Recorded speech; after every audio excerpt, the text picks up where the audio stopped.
Bonjour à tous, vous êtes bien à l'écoute de Radio Taïwan International. Merci d'écouter notre programme de ce samedi 9 mai. Tout de suite, c'est l'émission Le Courrier des auditeurs. Hello. Hello. Guten Tag. Guten Tag. Bonjour. Bonjour. Здравствуйте. Здравствуйте. Hola. Hola. Konnichiwa. Konnichiwa. Xin chào. Xin chào. Sawadee-ka. Sawadee-ka. Bonjour à tous, c'est Meg. Et fixe pour un courrier festif puisque... C'est festif? Ah bah oui, quand même. Ah. Le week-end prolongé du 8 mai pour nos auditeurs français, ça concerne en rien Taïwan parce qu'on travaille, mais c'est quand même festif parce que demain, c'est la fête des mères à Taïwan. Oui, c'est vrai que c'est le deuxième dimanche du mois de mai. Voilà. Donc on est en avance par rapport à la France. Oui, mais c'est vrai qu'en France, c'est le dernier dimanche de mai, mais aux États-Unis, Taïwan, d'autres pays, je pense la majorité des pays anglophones aussi, c'est le deuxième dimanche de mai. Donc, en tout cas, pas si bien en fait. Ça veut dire que les mamans sont en fait tout le mois de mai. Voilà, ça nous donne prétexte de fêter. Voilà, donc bonne fête à toutes les mamans qui nous écoutent. À tous les papas aussi, en fait, du coup, on n'a qu'à profiter. Pourquoi pas. C'est au mois de juin en France, et puis à Taïwan, c'est en août. Oui. Les autres pays, je ne sais pas. Oh, bonne fête à tout le monde, quoi. On disait, c'est festif. Parce qu'il y a la fête des enfants à Taïwan, c'est plus en avril. Oui, donc il y a la fête pour tout le monde. Et oui. Alors, il y a des roses aujourd'hui. La semaine dernière, c'était du muguet. C'est pas des roses.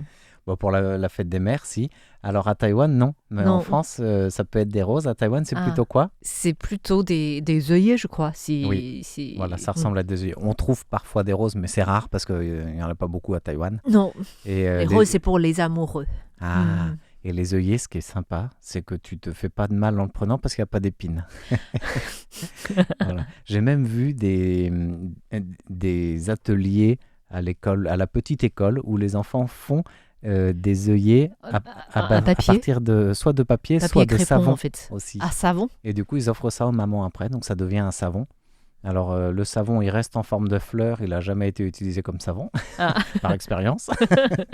Et si c'est en papier crépon, c'est joli, mais c'est vrai que ça fane pas, ça c'est un avantage. Oui, mais bon, ça peut faner aussi parce que chaque année, on a le droit en fait. Oui, et je pense que dans beaucoup de pays, nos auditrices et auditeurs pourront nous confirmer, à l'école, les enfants se font une joie, surtout ceux qui sont à l'école primaire, de faire une carte. Une jolie carte pour la fête des mères ou un petit cadeau confectionné. Voilà, c'est l'atelier du mois de mai. Je ne suis pas sûre que toutes les mamans aiment se voir en dessin par leurs enfants. Mais toutes les mamans aiment le dessin, même s'il n'est pas du tout ressemblant de leur enfant.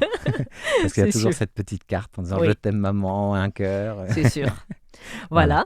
Alors, pour commencer notre courrier des auditeurs, bien sûr, il y a tout d'abord la collection des fanions de RTI 2026.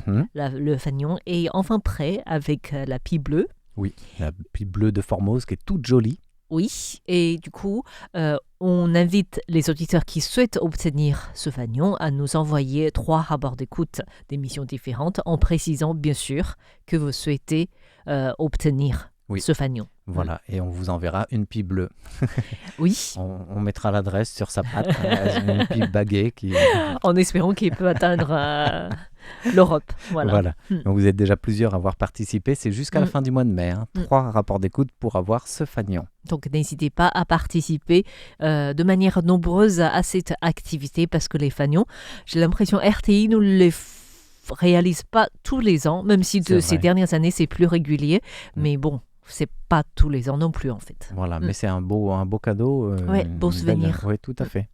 Voilà, donc ça c'est par rapport au fanion de RTI.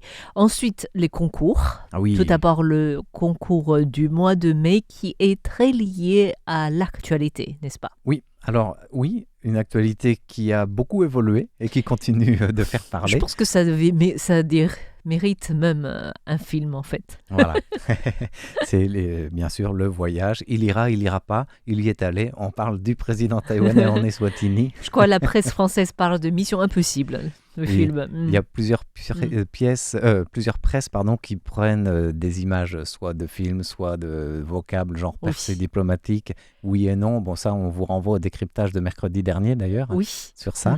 La question du concours, c'est pas comment vous qualifiez ce voyage, mais parce que la question concerne l'avant-voyage. Il devait aller le président Lai Ching-te, du 22 au 26 en Eswatini en voyage d'État, avril, et le voyage n'avait pas pu se faire au dernier moment. Il avait dû le reporter en raison de plusieurs pays qui avaient annulé l'autorisation de survol de leur espace aérien du jour au lendemain, sans préavis et sans explication. Donc on demande quels sont ces 3 pays. On peut dire qu'il y en a 3. Et Voilà. du coup, là, Taïwan a parlé tout de suite de la pression chinoise, Oui. ou plutôt de l'influence de la Chine en fait sur ces pays. Voilà, Et- avec une coercition économique comme menace brandie sur ces pays s'ils laissaient passer visiblement. Pour les Taïwanais, c'était plutôt un scandale dans le sens où tous les présidents de la République élus au suffrage universel direct se sont rendus en Eswatini, un pays avec qui on maintient des relations diplomatiques depuis 58 ans. Oui. Donc, jamais on a eu ce genre de problème. Ça veut dire que c'est une nouvelle méthode de C'est répression utilisée par la Chine vis-à-vis de Taïwan, en ça. Oui. fait. Et de manière indirecte en plus. Oui. Du coup, c'est ça qui est un peu le plus délicat à gérer. Scandaleux. Et le fait que finalement, après coup, Lai Ching-te a pu y aller, ça montre aussi un signe, et c'est ce que disent les autorités taïwanaises, qu'on ne cède pas à tout type de pression, quelle que soit la force extérieure. Quoi. On a un droit, on l'exerce. Quoi. Et du coup, c'est assez drôle aussi les expressions que les médias taïwanais utilisent ou les experts taïwanais utilisent. C'est lorsqu'on rénove tout un quartier d'immeubles, par exemple, Oui. il y en a toujours un ou deux qui refusent de déménager, de coopérer avec le nouveau projet d'urbanisme. Oui. On appelle ça la maison de clous. En fait, Dingzihu, c'est-à-dire il est Dingzihu. unique sur... je crois qu'il y a un terme en français aussi, mais je ne sais plus. C'est sur le C'est champ. le seul bâtiment qui va rester sur le chantier comme Voilà, donc on appelle ça le clou. Et du ça. coup, D'accord. certains experts utilisent cette image, ce terme pour parler des pays qui maintiennent des relations diplomatiques avec Taïwan D'accord. dans le monde en fait. Donc Eswatini, c'est bien un clou. Sur le continent africain, Oui. Tout comme le Paraguay pour l'Amérique du Sud en fait. Voilà. Après, d'autres pays d'Afrique qui n'entretiennent pas des relations ou qui n'entretiennent plus des relations avec Taïwan de manière officielle se sont quand même félicités de la visite de Lai Ching-te sur le continent en saluant, pas cette étape, mais en saluant ses échanges avec Eswatini. Et ça, c'était avant l'annulation du premier voyage. Oui. Donc, c'était même, on va vous accueillir, on est heureux, sauf 3 qui ont finalement cédé à ces pressions. À vous de nous dire le nom de ces pays pour remporter, parce qu'on n'a même pas dit ce qu'on peut gagner comme cadeau. Oui. Alors, on peut qu'est-ce qu'on gagner gagne un petit porte-monnaie avec le visage du président chinois. Non, bien sûr, je blague. C'est un petit porte-monnaie, il y a 4 gagnants à tirer au sort. Voilà, donc n'hésitez pas à participer à ce concours. Déjà, un porte-monnaie avec le visage de Xi Jinping, je pense qu'on en trouvera très difficilement à Taïwan. On peut mettre beaucoup de pièces dedans, sans doute. Et après, il y a le concours trimestriel, bien sûr. Oui. Alors, le concours trimestriel, ce n'est pas une question, mais une participation. On vous demande de citer au moins 3 mesures qui ont été prises à Taïwan au niveau gouvernemental ou même au niveau local, selon différentes... Pour encourager la natalité. Ah oui, c'est la fête des mères, donc c'est pas mal ça. Encourager la natalité. Il y a plusieurs mesures. Il y en a une on en a parlé dans l'actualité de cette semaine à Taïwan. Peut-être pas directement en français sur la page de RTI, mais sur les réseaux sociaux, oui. Voilà, c'est une belle mesure incitative, une enveloppe du gouvernement pour encourager les naissances qui ne pouvait pas être versée parce que le budget n'est toujours pas voté. Et le gouvernement a promis de verser pour les naissances avant la fête des mères, donc avant dimanche, avant demain. Voilà. Donc, si le gouvernement a promis, c'est que ça devrait arriver, en fait. Oui, il faut espérer. C'est même sans doute en cours, à l'heure où on enregistre. Voilà, donc ça, c'est une des mesures. Je fais exprès de ne pas dire la somme parce que ça vous nous donner 3 mesures quand même pour gagner des petites sandales taïwanaises typiques en magnette. Oui. Voilà, donc, alors ce ne sont pas les tongs qui marchent toutes seules en porte-clés à remontée mécanique. C'est vrai que certains auditeurs ont commencé à recevoir ce cadeau. Oui. On est heureux en fait que ça arrive, que ce soit acheminé correctement en fait. Et que ce ne soit pas bloqué par la poste avec une taxe, etc. Et là, non, cette fois-ci, c'est sous forme de petits magnettes. Oui. Ça peut être un pense-bête sur votre frigo ou ailleurs. Oui, voilà. Donc il est gagnants. encore temps. Oui. pour participer à ce concours trimestriel. Voilà. Alors bien sûr, il est surtout temps pour nous de répondre aux questions qu'on a reçues aussi Et récemment. aussi saluer quelques auditeurs pour les rapports d'écoute qui sont arrivés de manière nombreuse en fait. On a par exemple des rapports d'écoute envoyés par Thomas Beg. Oui, Hmm. tout à fait. Il y a aussi bien sûr Philippe Marsan, Daniel Villon.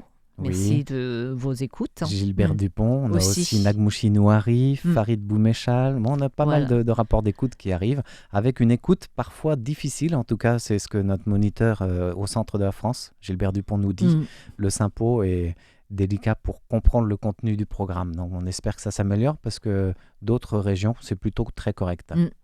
Voilà, donc merci à vous d'avoir envoyé des rapports d'écoute.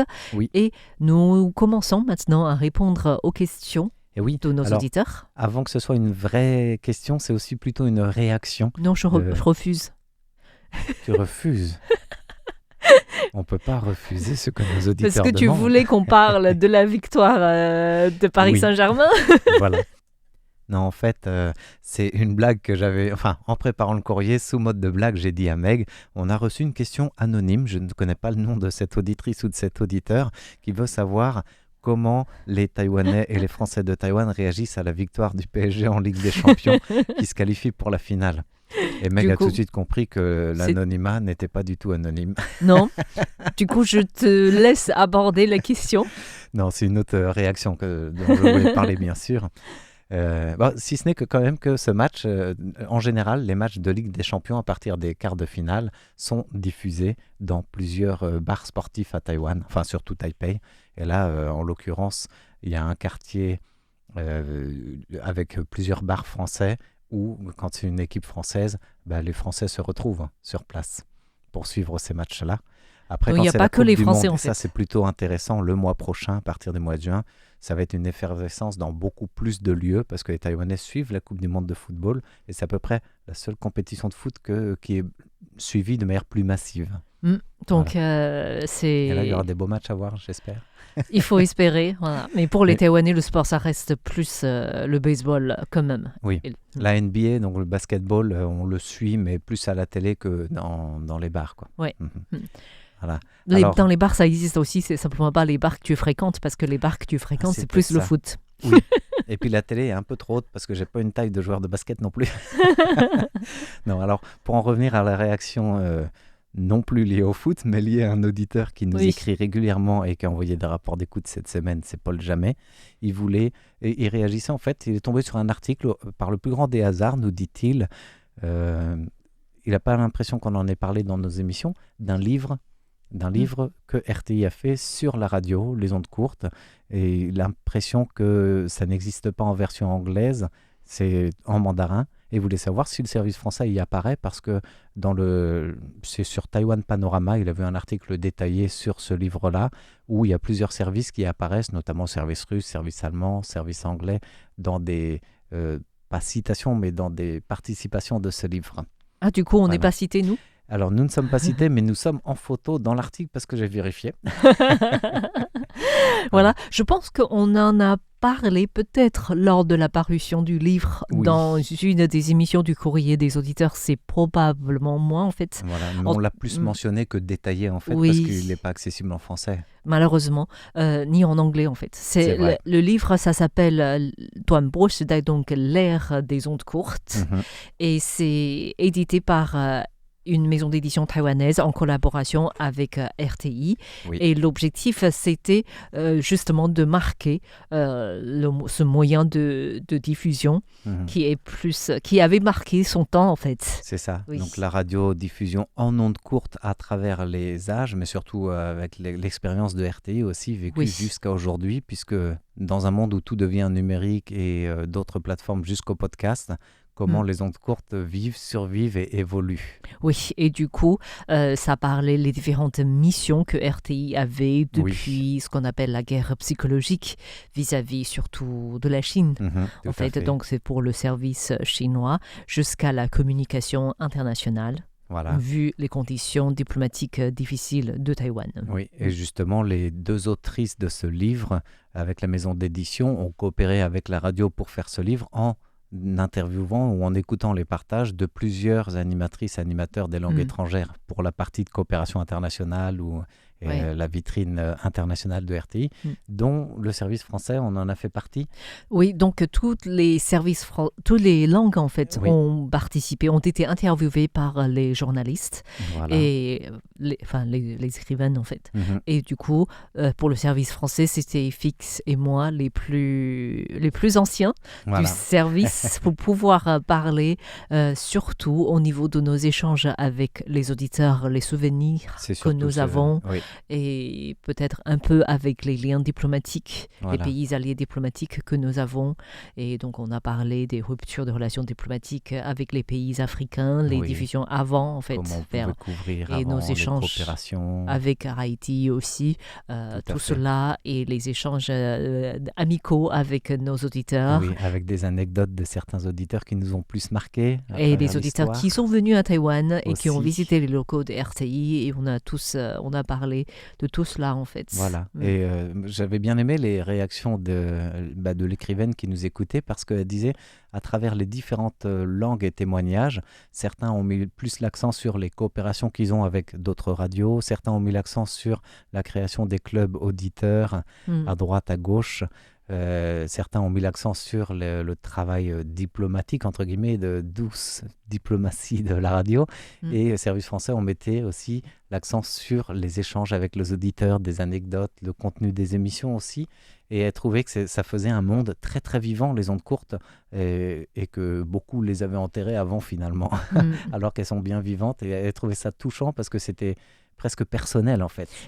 Et je pense que c'était intéressant pour nous aussi d'avoir partagé ces histoires parce qu'il y a des choses qu'on ne pense pas tout le temps en fait, mais en voulant raconter des histoires nous reviennent en fait. Oui, et du coup, pour le livre, pour le service français par exemple, les auteurs, la maison d'édition a utilisé une photo de sœur Anne-Françoise. Auditrice qui nous écoutait souvent pendant de longues années. Elle disait que Taïwan c'était son deuxième pays, même si elle n'est jamais venue ici en fait. Donc c'était quelque chose qui nous a touchés. Voilà. C'est vrai que dans les écrits qu'elle nous avait envoyés, l'écrivaine avait été touchée par une photo qu'on avait montrée parce qu'on avait partagé plusieurs choses où on voyait Sœur Anne-Françoise faire un selfie entre guillemets avec son propre appareil photo tout petit appareil en fait. Et elle trouvait ça tellement mignon de voir faire un selfie avec son poste radio réception en disant je peux pas sortir parce que je suis cloîtré, mais le monde vient à moi grâce à cette radio. Oui, parce qu'on a effectivement montré des cadeaux souvenirs, mais aussi des photos, les cartes postales que les auditeurs nous envoient. Et du coup, c'est la maison d'édition qui a fait la sélection par rapport à la manière de raconter des histoires en fait. Tout à fait. Et du coup, pour le service français, c'est surtout ça, Françoise, cette photo qui a été prise. Sinon, ils ont gardé aussi plusieurs passages de nos témoignages. Comment aussi on pouvait parfois, pas braver l'interdit, mais presque en allant sur le show pour raconter à nos auditeurs ce qui se passe. Oui, voilà. Donc, ça, c'était intéressant. C'est pas un livre dont on vous a beaucoup parlé parce qu'effectivement, ça n'existe qu'en version mandarin, en fait, qu'en chinois. Et du coup, pour l'instant, il n'y a pas de version en langue étrangère disponible. Peut-être à l'avenir. Si c'est le cas, bien sûr, on vous en reparlera puis on vous mettra les liens à cette occasion.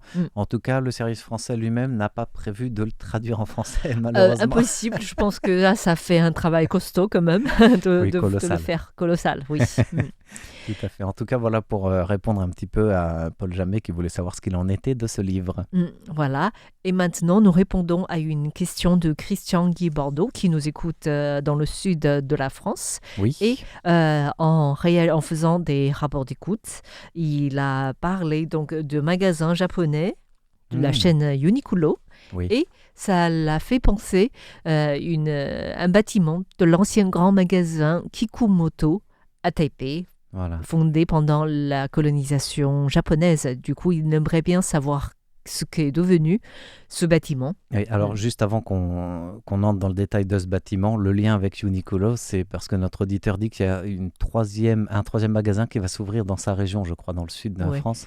Mais il n'y a rien à voir avec le magasin japonais de l'époque japonaise, n'est-ce pas? Non. Kikumoto. Kikumoto. Voilà. Alors, Uniqlo, ça existe à Taïwan. Je sais qu'il y en a plus de 3, si ce n'est pas 30, je ne sais pas. Il y en a beaucoup. Partout à Taïwan. Moi, on m'a dit c'est sympa parce que tu as tout le genre d'habits, des moins chers jusqu'au un peu bonne qualité aussi. Et moi, j'ai pas été séduit par le concept, mais bon, ça le reste style personnel. japonais. En tout cas, donc Uniqlo, ça existe partout, mais Kikumoto, ça existe à Taipei.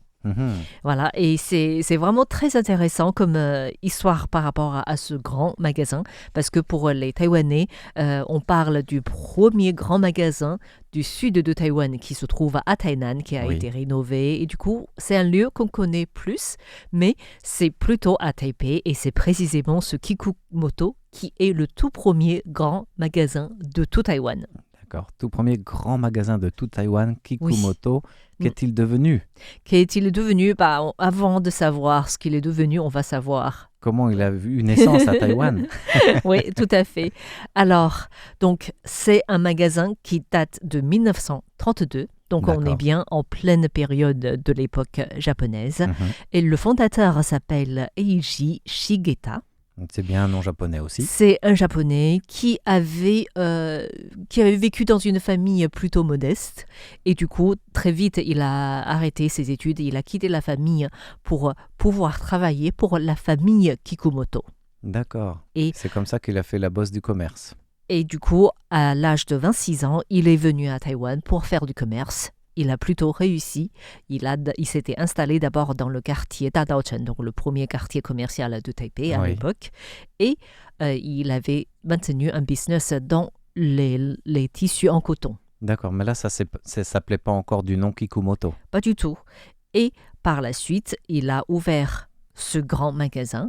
Et pour remercier de l'aide de la famille Kikumoto, qui l'avait plutôt accueilli et formé, il a décidé de nommer son propre grand magasin, le magasin Kikumoto. Donc ça n'a rien à voir avec la famille de Kikumoto, mais c'est à son honneur que le jeune Eiji Shigeta a décidé de nommer son grand magasin.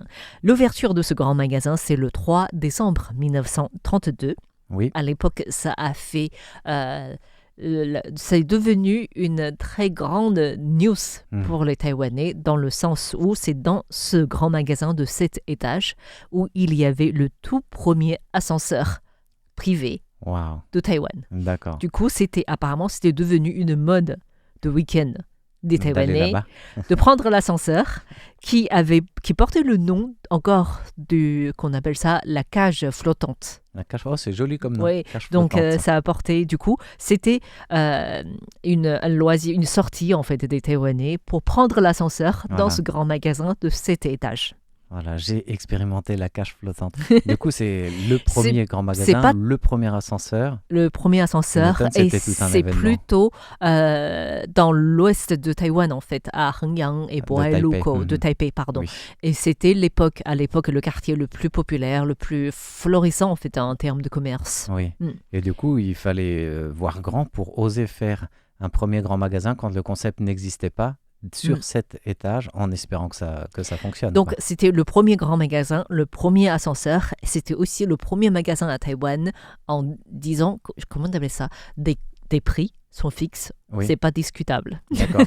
Parce qu'avant, on pouvait négocier les prix. Dans tous les différents commerces, je pense que les Taïwanais ont l'habitude de négocier des prix. Surtout dans tout le quartier de Dadaochen, en effet. Oui. Et donc, dans un premier temps, le bâtiment était plutôt sur une base carrée. Et par la suite, le magasin qui a annexé le bâtiment à côté, donc c'est devenu aujourd'hui rectangle, mais dans le coin d'une rue. Je me demande si Christian Guibaudot, lors de son passage à Taipei, il n'aurait pas vu ce bâtiment, en fait. Oui. Et pendant longtemps, du coup, après le départ de ce Japonais, son fondateur, après la Deuxième Guerre mondiale, le départ du colonisateur japonais, le magasin a été transféré dans des différentes mains. Ça a toujours été un grand magasin, en fait. D'accord. Et par la suite, ça a même accueilli le siège des amis des militaires. D'accord. Donc, ça a Ça toujours. s'est diversifié, ça a changé de nom, mais ça a toujours été en grand magasin jusqu'aux amis militaires. Et l'immeuble appartient aujourd'hui à une banque, une très grande banque à Taïwan qui s'appelle Cathay Pacific Oui, et de Taïwan. Et dès 2017, il y a des personnes qui ont commencé à proposer à ce qu'on conserve ce Oui. bâtiment du coup, comme le un classé monument déjà. historique. Mhm. Voilà. Et du coup, la ville de Taipei l'avait d'abord inscrit comme un monument historique en Oui. 2017. Et par la suite, il y a eu plusieurs discussions avec des experts, des évaluations sur le terrain pour savoir si ça méritait, s'il y avait le caractère unique à être conservé. Et je me demande quelle coïncidence avec la question de Christian Guébaudot, parce que c'est seulement le 27 avril de cette année Oui. que la ville de Taipei a décidé de le classer en tant que monument historique. Waouh, Mm. d'accord. Et du coup, c'est au niveau municipal qu'il est C'est classé. au niveau municipal. Oui, ça a pris un sacré bout de chemin quand même. Oui. Et du coup, mais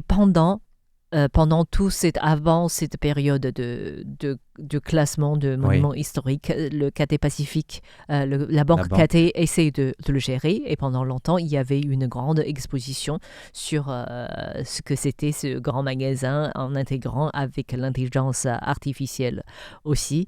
Et donc, c'est plutôt un bâtiment qui reste vivant, même Oui. si Vivant et conservé déjà en fait. il n'est pas très très connu des Taïwanais encore. Mais je D'accord. pense qu'avec ce classement, il y aura d'autres rénovations qui vont être faites et ils aimeraient bien que ça puisse être dans la continuité d'un esprit d'un grand magasin. D'accord. Et- Peut-être qu'on va rénover la cage flottante comme d'antan pour que les Taïwanais d'aujourd'hui puissent aussi expérimenter Oui. cette mouvance. Et dans les expositions qui ont existé, il y avait une partie consacrée à ce qu'on appelle les Miss Kikumoto. Oui. C'est des personnes qui étaient...